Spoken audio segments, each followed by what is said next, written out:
Today we are going to do a review, my very first review.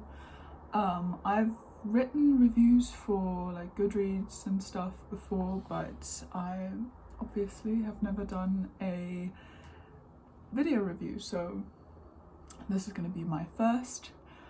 Although I've practiced in the mirror, I feel like, I don't know if I'm the only one to do this and it's weird, but even before I actually used to put videos on the internet, I just used to, whenever like I read a book, while reading it and after I finished it, I just talk to invisible people, and whenever something like exciting happens or whatever, I just have visible reactions and audible reactions as well, even when I'm alone. So this is perfect for me. Anyways, what I wanted to review today was The Ocean at the End of the Lane by Neil Gaiman. I read this yesterday. I started it yesterday, which just goes to say I loved this. I gave it 5 stars. So just that's what you can expect from this review. It's going to be very positive. I always try to look at the negatives as well, but I'm not like stingy with 5 stars. Like, I give 5 stars not too frequently, but just like, I don't know, I give 5 stars, I feel like, rather easily compared to other readers, I feel like, because I always see people say like, these are the only 5 books that I've ever given 5 stars to, and I'm like, okay, I can't even count all the books I've given 5 stars to. Like, I don't have special requirements to fulfill so that a book can get 5 stars. It just, if I'm entertained, if I like it, it will get 5 stars. If something bothers me, it won't. Like, that's just how it makes sense to me. Anyways, this book, first of all, I have never read anything by Neil Gaiman that I haven't liked. So it's just, I just love his writing style, the plots, the characters. I just really like it. And same with this one. So first of all, just to cover the basic premise of the book, this is basically, we begin with like I feel like the age is never mentioned, but I feel like he's like a middle-aged man who goes back to his like childhood home, and the house at the end, like his neighbors at the end of the street, that he used to be friends with a girl that lived there, and he's like, his memory is hazy, but he just feels like drawn there, and so he drives there and goes to sit at a little lake that they have there, and just sits there. That's the prologue. And then he starts to remember all the things that happened in his childhood, or not all of them, but just a lot of them. And this is very much like magical realism. I wouldn't call it fantasy. I think it's magical realism. I feel like those two are very often like interconnected, and you can't really tell when one stops and when the other starts, but I would consider this more magical realism than fantasy. And so he remembers all these things from his childhood, and obviously like magical things happened. Now, to everybody who does not want to get any spoilers, I didn't spoil anything up until now. to anybody who does not want to get any spoilers, just click out of the video now because I'm gonna spoil some things. I'm gonna wait. Now that everybody's gone who doesn't want to get spoiled, this book, I like the whole mystery with wait, so I'm gonna continue to tell the plot and then I'm gonna get into analysing it or tell you my thoughts about it.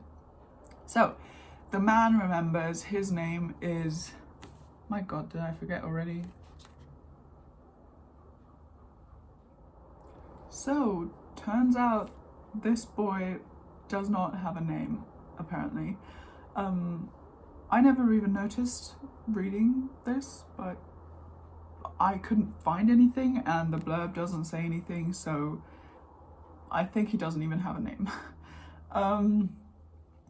And so back to the storyline. This nameless kid, so his older version remembers back to the time when he was 7 and they had a opal miner living with them in their home. He was renting like one of the rooms in their house, and trigger warning, he killed himself because he has a lot of gambling debts and stuff like that. Anyways, he like kind of triggers something in the universe, in this magical universe, because of his death and because he wanted people to have money, or just to give people their money back that he owed them. And so he lets like this evil demon ghost creature out in the world, into the world, kind of. And this kid who's telling the story wakes up one day, or is violently woken up by having a like 6-pence coin stuck in his throat, and he gets it out, he's fine, and turns out he, like, the whole town has been like not cursed, but you know, this ghost creature thing is trying to give people money.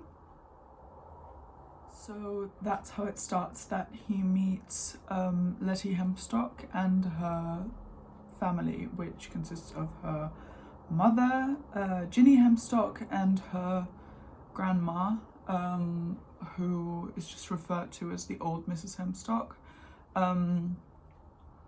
Yeah, and it turns out from very early on, they never try to hide it, that these women are not quite human.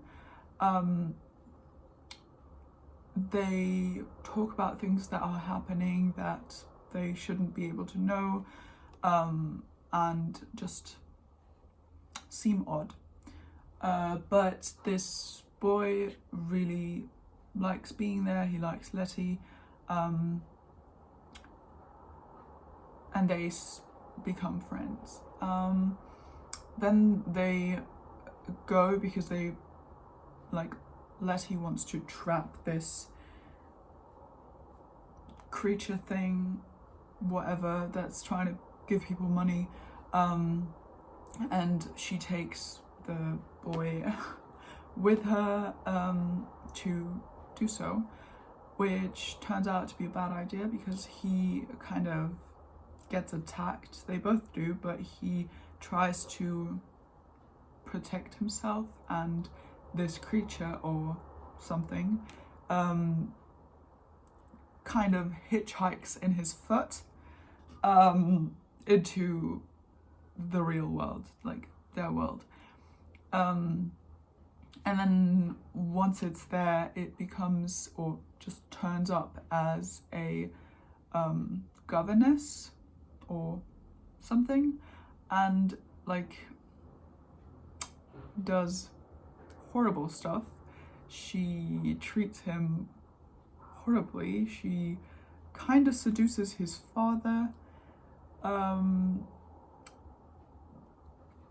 It's not a nice situation for this boy.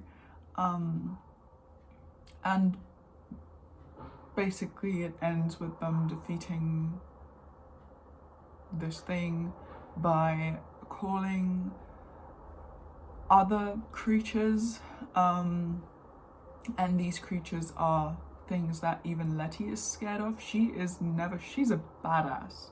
Like, I was impressed. She's 11, but she's so cool. And she calls these creatures that are called cleaners, and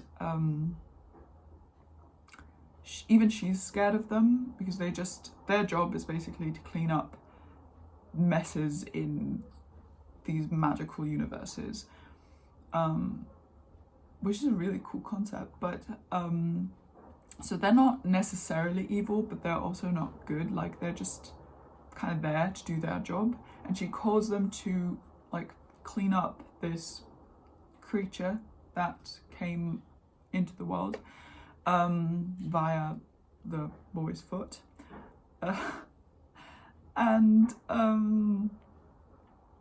Yeah, then they kind of attack her because she's trying to save the boy who tried to save her first. And major spoiler now, so if you've come this far, you might as well carry on, but just be warned. So first I thought she was gonna die because it was a very dire situation, okay? But she did not in fact die. She was just very gravely injured, and her mother, who turns out is not quite her mother, carries her into this lake that the old man is sitting at in the future, and just gives her to this lake, and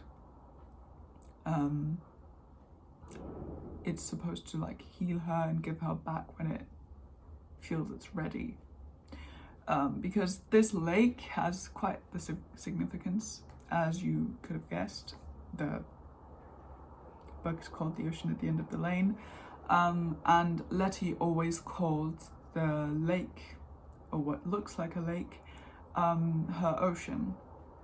And she, like, this ocean has like powers, the water's magical, like it's like you never actually like find out what exactly it is, what exactly Letty and her family are, which is, in my opinion, the good thing about these books, about most of Neil Gaiman's books, is that he just writes his book, and then a lot of the mystical, magical aspects are left unanswered, and you can just like, you can kind of make your own guess if you want to, but you don't have to, because it's supposed to be mystical, it's supposed to remain a mystery. It's not like, he doesn't want to answer the questions, and so they're not answered. And I think that's actually quite like nice, to not have all the questions answered all the time in books. Like, especially in mysteries, I feel like at the end, a lot of the time, like, the author just dumps all of the like answers to all of the questions that they've created at the end, and you're just like flooded with a bunch of information, which is like nice. It's comforting in a way to get all the answers at the end. But then again, if I'm reading a mystery, it's supposed to be mysterious, like, and I don't hate it when it remains a mystery even after the end. But I know a lot of people are not of that opinion, so what I thought of this book, my theories First of all, I think that basically this is all my only theory, really. I just think that Letty, her mother and her grandmother, we're just gonna call them that, are like the, you know, the triple goddess, the child, the maiden, and the crone. Those are, no, it's the maiden, the mother, and the crone. That's how it is. Sorry. Maiden, mother, crone. Okay, the triple goddess. I feel like that's like not exactly who they are, but that at least Neil Gaiman was inspired by them, because they're like kind of witchy, and the triple goddess is a like witchy goddess. I don't know too much about her, don't like quote me on that. Because we have Letty, who could be considered the maiden, even though the maiden's usually older. We have her mother, who's the mother, and then we have old Mrs. Hamstock, sorry, who would be the crone. And yeah, because at the very end, is the triple goddess is always, sorry, I'm kind of all over the place. The triple goddess is always depicted as like this duality goddess, who is at the same time like 3 stages in life, but only one person, if that makes sense. And at the very end, when in the epilogue, when we are in the future again, or like in the present again, it's not the man's memories anymore, it's him sitting at the lake again. She like gives him a tea and like tells him goodbye, and then she says, "It was always just me." And on one hand, you could like understand it in a different manner, because he, like, old Mrs. Hamstock is there, obviously she's the one talking, and like Ginny Hamstock, the mother, was always also there shortly, but he, like, she leaves and he immediately forgets that she was ever there. And then he's like, I feel like there was someone else here also just now, but it must have been like me confusing something. It was always just you. And then she's like, yes, it has always been just me. So on one hand, you could say that she's just agreeing with him, but I think, maybe I'm thinking too much into this, but I think that she meant to say that they were different people, but also one person in different stages of life. Does that make any sense? Because like, it does to me. I'm trying to get like something negative to say about this book. The only thing that I can say, as I said, I know some people don't like to have too much mystery and too much being unanswered at the end, which this, like, it ends with him, his older version, just leaving and slowly forgetting again all things that he remembered, but it's like hinted at that he will come back in the future eventually. So that's the only negative, which is not, for me it's not a negative, but that's the only thing I could consider negative about this book, because the writing is absolutely beautiful, like Neil Gaiman, of course it is. And the like storyline, it's so like spooky, mystical. If you can get your hands on this right now for spooky season, this is perfect. And it's like 230 something pages, so it's really not long. As I said, I read this in yesterday. Um, so, like, it's so short, it's so perfect for this time. So yeah, I try to be like balanced in my reviews and always like consider both sides, but I can't. Like, I gave this 5 stars for a reason, okay? Just go and read this. Go ahead. Yeah, I loved it.